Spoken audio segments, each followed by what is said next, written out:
আসসালামু আলাইকুম। Hello everyone, welcome back to my channel. Najma's kitchen channel থেকে সবাইকে স্বাগত জানাচ্ছি। আশা করছি আপনারা সকলে অনেক ভালো আছেন। আজকের পর্বে আমাদের আয়োজন হলো জলপাইয়ের কালোজাম টক ঝাল মিষ্টি আচার। চলুন রেসিপিটি দেখে নেওয়া যাক। বিসমিল্লাহির রহমানির রহিম। নিয়ে নিচ্ছি জলপাই। জলপাইগুলো ভালোভাবে ধুয়ে নিতে হবে। জলপাইগুলো আমরা সিদ্ধ করে নিয়েছি হালকা একটু হলুদ দিয়ে। এখন জলপাইয়ের বিচিগুলো আলাদা করে নিচ্ছি। আলাদা করে নেওয়ার পর ফ্রাই প্যানে মিঠা হজ বা মুড়ি, ধনিয়া হজ, জিরা হালকা একটু ভেজে নিতে হবে। লো ফ্লেমে রেখে ভেজে নিতে হবে, তা না হলে পুড়ে যাওয়ার সম্ভাবনা থাকতে পারে। শিলপাটার মধ্যে মিহি করে বেটে নিতে হবে। ফ্রাই প্যানের মধ্যে দিয়ে দিচ্ছি সরিষার তেল। তেলটি ভালোভাবে গরম করে নিতে হবে। এলাচ 2 পিস, দারচিনি 3 টুকরো, তারপর হালকা একটু নাড়াচাড়া করে নিতে হবে।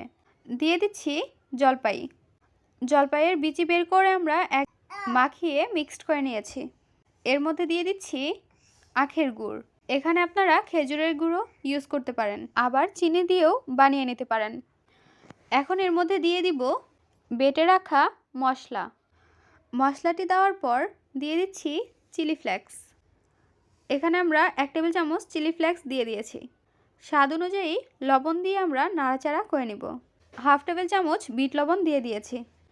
ভালোভাবে উল্টিয়ে পাল্টিয়ে নেড়েচেড়ে নিতে হবে। আচারের মধ্যে থাকা গুড় থেকে ওঠা পানিটি শুকিয়ে না যাওয়া পর্যন্ত আমরা নাড়াচাড়া করতে থাকব। এবং মনে রাখতে হবে অনবরত নাড়াচাড়া করে নিতে হবে, তা না হলে নিচে লেগে যাওয়ার সম্ভাবনা থাকতে পারে বা অনেক সময় পুড়ে যায়।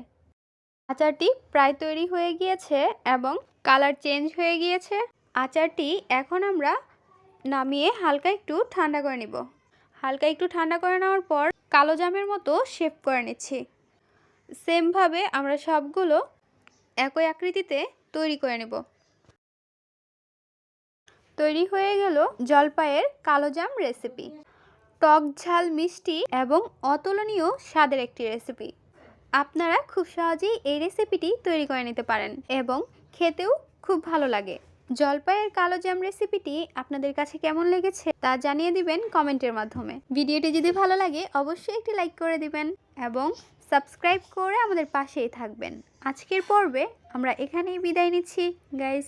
আসসালামু আলাইকুম, ভালো থাকবেন সবাই। আল্লাহ হাফেজ।